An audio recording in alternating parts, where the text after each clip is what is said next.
Hello friends, स्वागत है आपका हमारे इस यूट्यूब चैनल में और मैं हूं आपका टीचर इंजीनियर प्रवीण कुमार बागड़े। तो दोस्तों, आज हम पढ़ने वाले हैं प्रक्षेपण यान प्रौद्योगिकी के बारे में। दोस्तों, इंग्लिश में इसे सैटेलाइट लॉन्च व्हीकल टेक्नोलॉजी कहा जाता है। Satellite launch vehicle technology.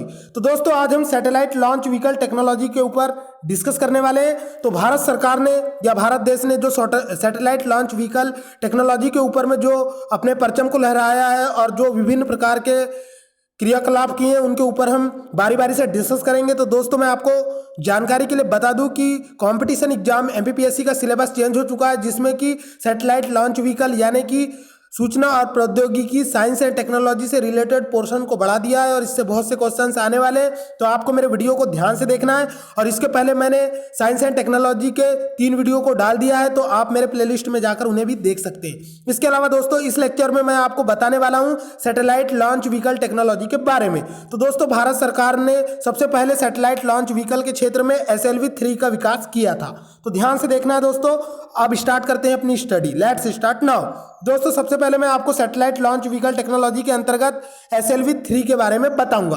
तो दोस्तों, SLV-3 दोस्तों कंपटीशन एग्जाम में सीधे क्वेश्चन पूछा जा सकता है कि भारत के द्वारा विकसित सैटेलाइट लॉन्च व्हीकल टेक्नोलॉजी के अंतर्गत पहला सैटेलाइट लॉन्च व्हीकल कौन सा बनाया गया था।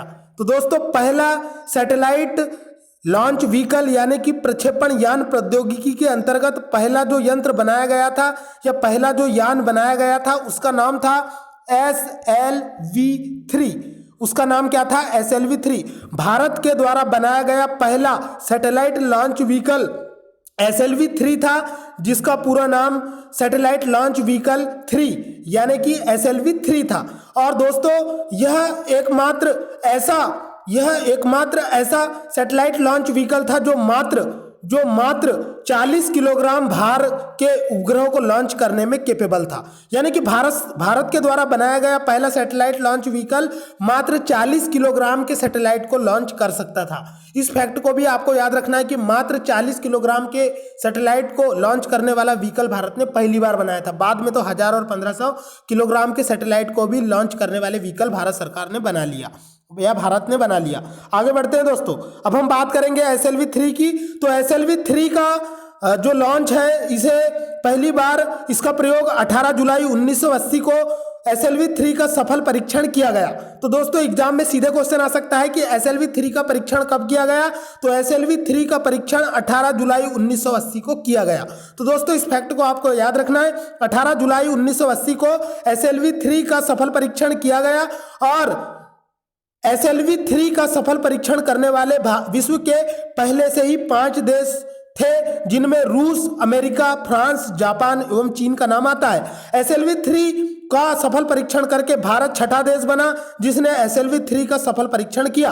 और भारत के द्वारा बनाया गया SLV-3 मात्र 40 किलोग्राम भार वर्ग के उपग्रह को पृथ्वी की निचली कक्षा में स्थापित कर सकता था। यानी कि यह पृथ्वी के करीब में ही लॉन्च करने में क्या था? कैपेबल था। यह ज्यादा ऊपर की कक्षाओं में लॉन्च करने में कैपेबल नहीं था। इसके अलावा दोस्तों, इस भारत ने SLV-3 के कुल 4 प्रायोगिक प्रक्षेपण किए, यानी कि 4 बार सैटेलाइट लॉन्च करने का उन्होंने टेस्टिंग की, जिसमें उसने की पहले और तीसरे बार वो असफल रहा। यानी कि पहला और तीसरा बार यानी कि विषम संख्याओं में विषम परिस्थिति में फंस गया भारत। पहले और तीसरे बार का जो परीक्षण था वो असफल रहा, लेकिन दूसरे और चौथे बार में वो सफल रहा, क्योंकि ये सम संख्याएं हैं दोस्तों। ऐसे करके आप ट्रिक से याद रख सकते हैं कि SLV-3 का पहला और तीसरा परीक्षण असफल रहा और SLV-3 का दूसरा और चौथा परीक्षण सफल रहा।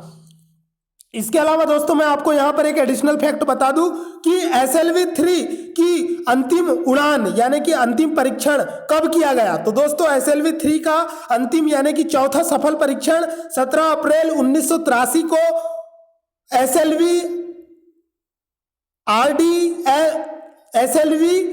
रोहिणी RSD-2 को सफलतापूर्वक निर्धारित कक्षा में स्थापित किया गया।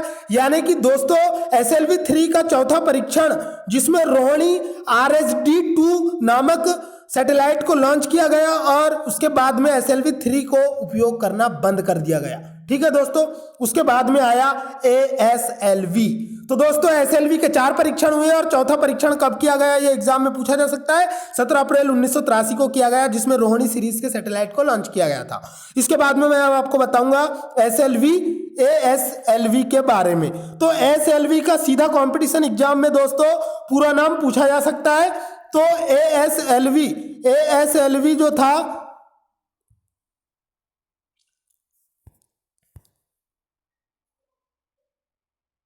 ठीक है कोई बात नहीं, एसएलवी एएसएलवी, ठीक है दोस्तों।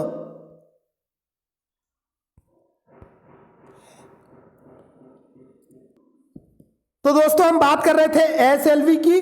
तो एएसएलवी जो था इसे एगुमेंटेड सैटेलाइट लॉन्च व्हीकल कहा जाता है। इसका पूरा नाम सीधे एग्जाम में पूछ सकता है। तो एएसएलवी का पूरा नाम एगुमेंटेड सैटेलाइट लॉन्च व्हीकल था, इसे शॉर्ट में एएसएलवी कहा जाता है। दोस्तों यह एक ऐसा सैटेलाइट लॉन्च व्हीकल था जो कि एसएलवी 3 का संवर्धित यानी कि अपग्रेड वर्जन था। यह संवर्धित उपग्रह प्रक्षेपण यान था, यानी कि एसएलवी 3 का एडवांस रूप था।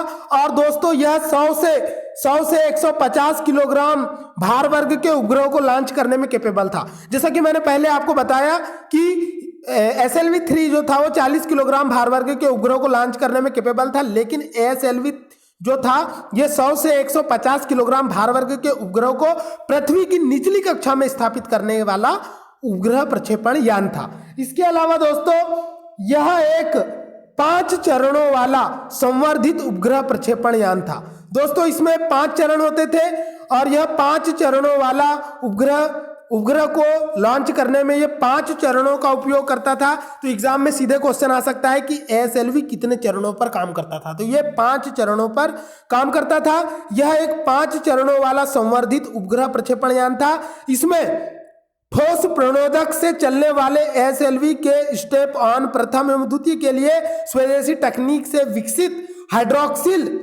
हाइड्रोक्सिल टर्मिनेटेड पॉली ब्यूटाडाइन एनटीपीबी प्रणोदक एवं द्वितीय एवं चतुर्थ चरण के लिए PEF-20 प्रणोदक का प्रयोग किया गया। यानी कि दोस्तों ये ठोस ईंधन पर चलने वाला सैटेलाइट लॉन्च व्हीकल था।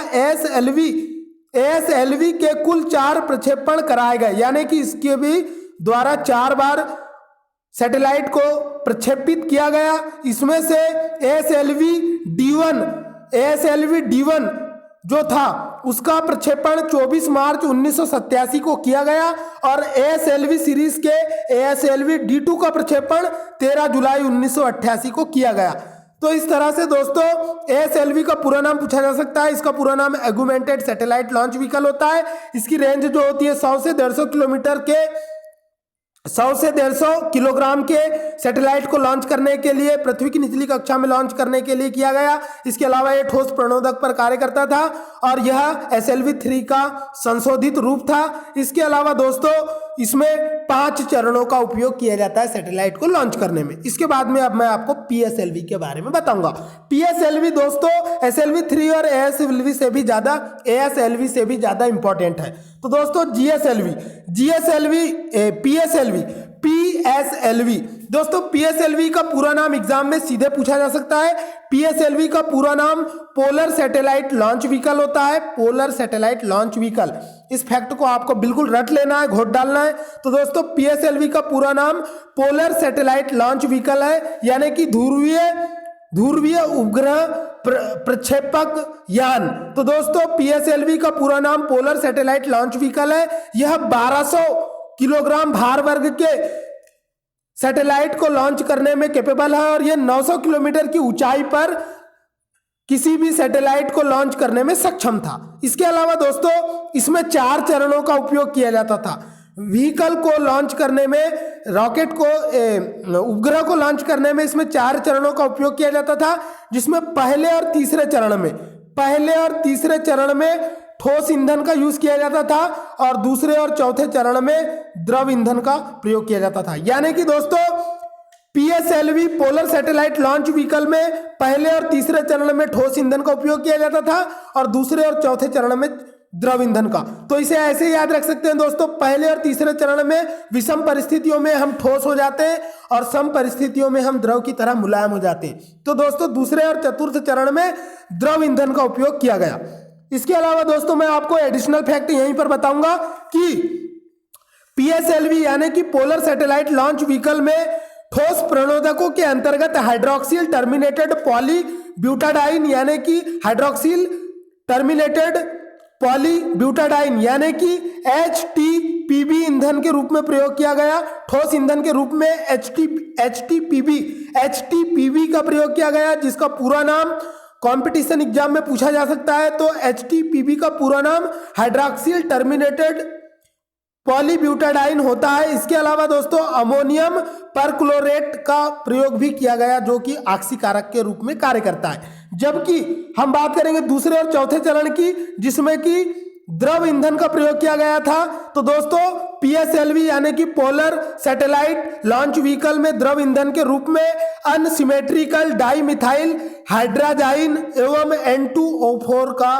प्रयोग किया गया, यानी कि नाइट्रोजन ऑक्साइड का प्रयोग किया गया, जो कमरे के ताप पर द्रवीभूत रहता है, यानी द्रव अवस्था में रहता है। तो दोस्तों आपको मैंने बता दिया है कि PSLV polar satellite launch vehicle के पहले और तीसरे चरण में ठोस ईंधन का प्रयोग किया गया। ठोस ईंधन के रूप में HTPB का प्रयोग किया गया, जिसका पूरा नाम हाइड्रोक्साइल टर्मिनेटेड पॉलीब्यूटाडाइन होता है। जबकि द्रव ईंधन के रूप में अनसिमेट्रिकल डाइमिथाइल हाइड्राजाइन एवं नाइट्रोजन ऑक्साइड का प्रयोग किया गया, जो कमरे के ताप पर द्रवीभूत होता है। इसके अलावा दोस्तों मैं आपको एक और एडिशनल फैक्ट बता रहा हूं कि पीएसएलवी की कुल 3 उड़ान कराई गई, जिसमें प्रथम उड़ान असफल थी और बाद की दोनों उड़ानें पूर्णतः सफल हुई। तो दोस्तों यहां पर एक नोट पॉइंट और दिया हुआ है, जिसके बारे में हम डिस्कस करेंगे। तो दोस्तों पीएसएलवी 3 द्वारा प्रक्षेपित भारतीय सुदूर संवेदी प्रौद्योगिकी यानी कि रिमोट सैटेलाइट TES, जो कि भारत का पहला सैनिक उपग्रह था, को डिजाइन किया गया और देश के समुद्री इलाकों विशेषकर चीन और पाकिस्तान की अंतर्राष्ट्रीय सीमाओं और भारत पाकिस्तान के बीच की नियंत्रण रेखा LOC लाइन ऑफ कंट्रोल पर किसी घुसपैठ पर प्रभावी नजर रखा जा सकता है। तो दोस्तों पीएसएलवी 3 के द्वारा भारत के द्वारा एक सैटेलाइट लॉन्च किया गया, जो कि पीएसएलवी 3 के द्वारा किया गया था, पीएसएलवी C3 के द्वारा, जिसका नाम था TES।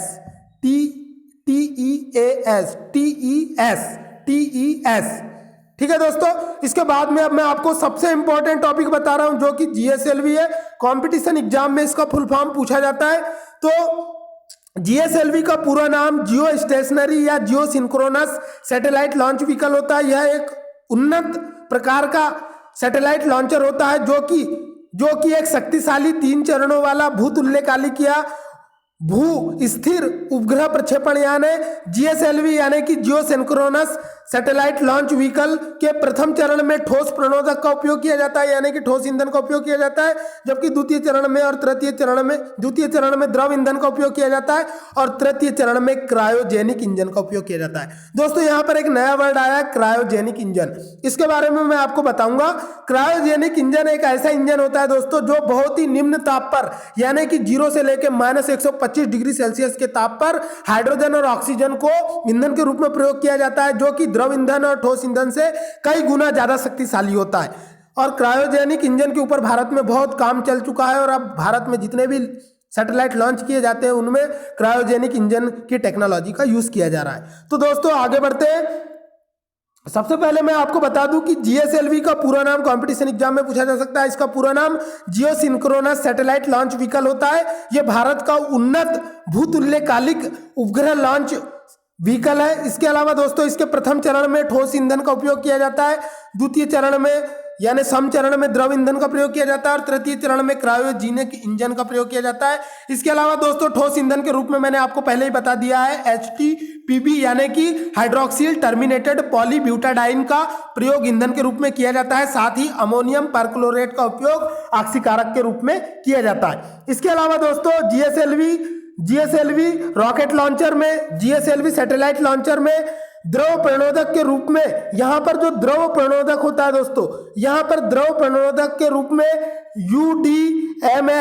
UDMH का प्रयोग किया जाता है। UDMH एक ईंधन का नाम है, जिसका नाम अनसिमेट्रिकल डाइमिथाइल हाइड्राजाइन होता है। अनसिमेट्रिकल डाइमिथाइल हाइड्राजाइन होता है और साथ में नाइट्रोजन ऑक्साइड का प्रयोग भी किया जाता है, जो कमरे के ताप पर द्रवीभूत होता है, यानी द्रव अवस्था में पाया जाता है। और दोस्तों जीएसएलवी के थर्ड चरण में क्रायोजेनिक तकनीक का उपयोग किया जाता है, जिसमें मैंने पहले ही आपको बता दिया है कि प्रणोदक के रूप में अत्यंत निम्न ताप पर, यानी बहुत ही लो टेम्परेचर पर -183 डिग्री सेल्सियस से लेकर -250 डिग्री सेल्सियस तक हम लोग क्या करते हैं, द्रव हाइड्रोजन और द्रव ऑक्सीजन का उपयोग करते हैं दोस्तों। तो दोस्तों अब आगे बढ़ते हैं हम लोग। इसके बाद में आपको बता दूं दोस्तों कि जीएसएलवी की पहली विकासात्मक परीक्षण उड़ान 28 मार्च 2001 को की गई थी। तो जीएसएलवी का पहला प्रयोग जो है दोस्तों 28 मार्च 2001 को किया गया, जो कि पूर्णतः असफल रहा, लेकिन जीएसएलवी D1 ने भी प्रायोगिक संचार किया और उसने जीसैट फर्स्ट नामक सैटेलाइट को 36,000 किलोमीटर की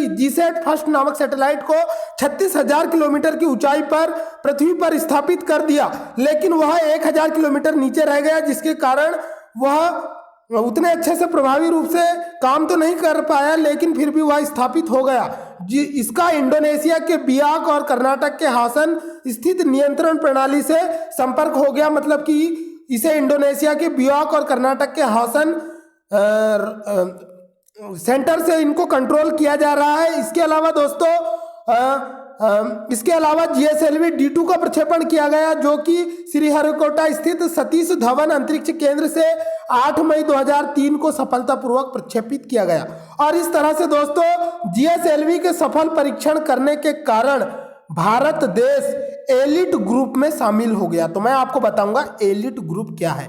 दोस्तों विश्व के ऐसे देश जिन्होंने जीएसएलवी प्रणाली का सफलतापूर्वक प्रक्षेपण करके जीएसएलवी प्रणाली को समझ लिया, वैसे मात्र विश्व में 5 देश थे, जिनके अंतर्गत अमेरिका, रूस, यूरोपीय संघ, जापान और चीन आते थे, लेकिन भारत भी इस समूह में 8 मई 2003 को शामिल हो गया और इसी समूह का नाम था एलिट ग्रुप, जिसने जीएसएलवी प्रणाली का सफलतापूर्वक प्रयोग कर भू स्थायी उपग्रह को पृथ्वी की कक्षा में 36,000 किलोमीटर पर स्थापित कर दिया।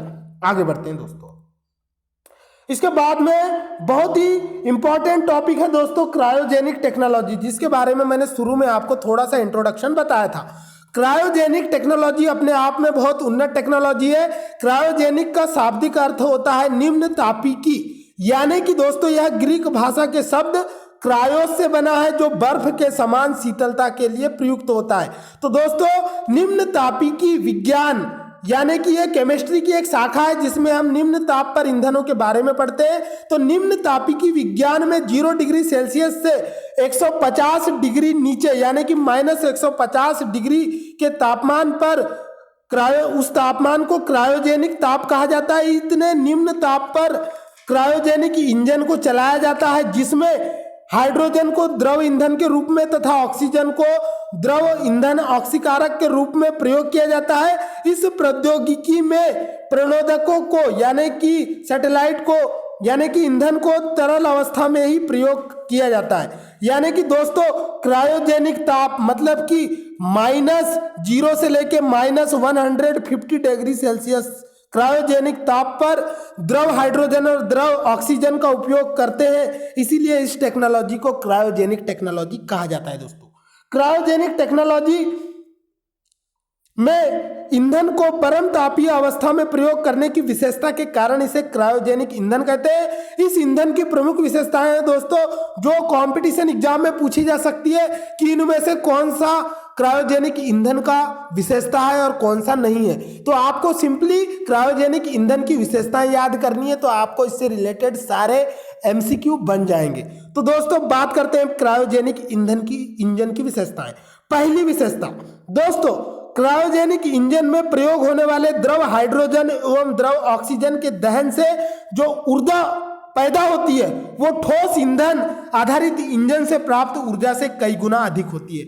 यानी कि बहुत ही पावरफुल ईंधन होता है दोस्तों क्रायोजेनिक इंजन में उपयोग होने वाला जो क्रायोजेनिक इंजन में प्रयोग होने वाला जो ईंधन होता है वो काफी पावरफुल होता है। द्रव ईंधन जैसे कि द्रव हाइड्रोजन और द्रव ऑक्सीजन जो क्रायोजेनिक ताप पर क्रायोजेनिक इंजन में डाला जाता है और कई गुना ऊर्जा को देता है।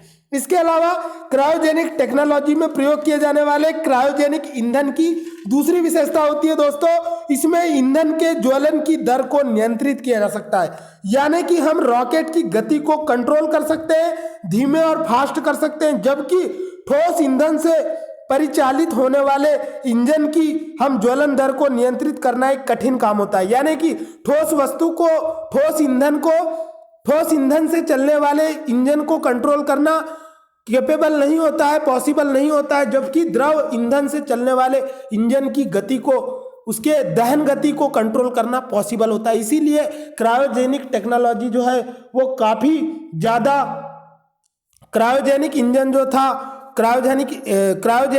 जो था द्रव ऑक्सीजन और द्रव हाइड्रोजन, उस पर चलने वाले क्रायोजेनिक ईंधन को कंट्रोल करना काफी हेल्पफुल था। आगे बढ़ते हैं दोस्तों, इसका हम तीसरा फैक्ट देखेंगे।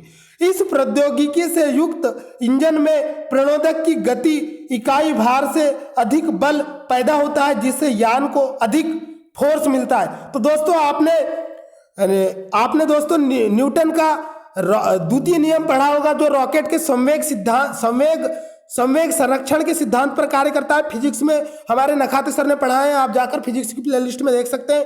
तो दोस्तों जो रॉकेट का संवेग संरक्षण का सिद्धांत होता है, उसमें वो न्यूटन की गति के दूसरे नियम पर वर्क करता है। जितने ज्यादा फोर्स से पीछे से ईंधन का धुआं निकलता है, उतने ज्यादा फोर्स से आपका रॉकेट आगे भागता है दोस्तों, जितने स्पीड से धुआं निकलता है। तो दोस्तों क्रायोजेनिक इंजन में हम लोग क्या करते हैं, द्रव ईंधन डालते हैं, द्रव हाइड्रोजन और द्रव ऑक्सीजन। तो वो जितनी तेजी से पीछे की ओर निकलता है, उतनी ही तेजी से रॉकेट आगे बढ़ता है। तो दोस्तों इसका मतलब यह है कि क्रायोजेनिक इंजन में हम लोग बहुत ही अधिक बल पैदा होता है, जिससे यान बहुत आगे तेजी से बढ़ता है। इस तरह से दोस्तों क्रायोजेनिक इंजन बेस्ट है और इस टेक्नोलॉजी का वर्तमान समय में यूज किया जा रहा है। आगे बढ़ते हैं दोस्तों, अब बात है कंपटीशन एग्जाम में सीधे क्वेश्चन आ सकता है कि क्रायोजेनिक इंजन का पहली बार प्रयोग किसने किया। तो दोस्तों क्रायोजेनिक इंजन का पहली बार प्रयोग अमेरिका द्वारा एटलांस संटूर नामक रॉकेट में किया गया था। एटलांस संटूर नामक रॉकेट में अमेरिका ने पहली बार क्रायोजेनिक इंजन का प्रयोग किया। तो दोस्तों अमेरिका पहले से ही बहुत सारे इन्वेंशन कर चुका है और बहुत ही डेवलप्ड कंट्री है। तो दोस्तों क्रायोजेनिक इंजन का भी पहली बार प्रयोग अमेरिका ने किया। आगे बढ़ते हैं अब नेक्स्ट फैक्ट पे। तो दोस्तों 28 अक्टूबर 2006 को तमिलनाडु के महेंद्रगिरी में पूर्ण निम्न ताप क्रायोजेनिक अवस्था का भारत ने सफल परीक्षण किया। तो दोस्तों एग्जाम में सीधे क्वेश्चन पूछा जा सकता है कि भारत ने क्रायोजेनिक इंजन का पहला सफल परीक्षण कब किया। तो दोस्तों 28 अक्टूबर 2006 को तमिलनाडु के महेंद्रगिरी में भारत ने पहली बार क्रायोजेनिक इंजन का सफल परीक्षण किया। इसके बाद 5 जनवरी 2014 को भारतीय अंतरिक्ष संगठन इसरो ने भी भारी उपग्रहों के प्रक्षेपण की क्रायोजेनिक तकनीक विकसित कर डाली। ये हमारे लिए बहुत गर्व की बात है दोस्तों। 5 जनवरी 2014 को, आज से 6 साल पहले, भारतीय अंतरिक्ष संगठन इसरो ने भारत के भारी उपग्रहों को लॉन्च करने के लिए क्रायोजेनिक टेक्नोलॉजी को विकसित कर दिया और इसका श्रेय इसरो को जाता है। और भारत ने विकसित करके GSLV D5 को सफलतापूर्वक प्रक्षेपित किया। इस तरह भारत क्रायोजेनिक इंजन को सफलतापूर्वक प्रक्षेपित करने वाला विश्व का 6ठा देश बन गया। सिक्सर मार दिया दोस्तों भारत ने। और भारत ने यह क्षमता अमेरिका, रूस, चीन, जापान एवं फ्रांस के पास प्राप्त थी। ठीक है दोस्तों, समझ में आ गया होगा आपको। तो दोस्तों आपको मेरे वीडियो कैसे लग रहे हैं कमेंट करके जरूर बताएं और ज्यादा से ज्यादा लाइक करें। और अगर आपने मेरे इस चैनल को अब तक सब्सक्राइब नहीं किया है तो प्लीज जल्दी से जल्दी सब्सक्राइब कर ले और ऑल नोटिफिकेशन की बटन को प्रेस कर दे, ताकि मेरे द्वारा बनाए जा रहे प्रत्येक इंटरेस्टिंग वीडियो की जानकारी आपको मिलती रहे। तो दोस्तों इसके बाद वाले लेक्चर में मैं आपको भारतीय परमाणु अनुसंधान यानी कि इंडियन न्यूक्लियर रिसर्च के बारे में पढ़ाने वाला हूं। तो दोस्तों मेरे इस चैनल पर बने रहे और मिलते हैं अगले वीडियो में। मैं था आपका टीचर इंजीनियर प्रवीण कुमार बागड़े। तब तक के लिए टाटा, बाय बाय, खुदा हाफिज दोस्तों।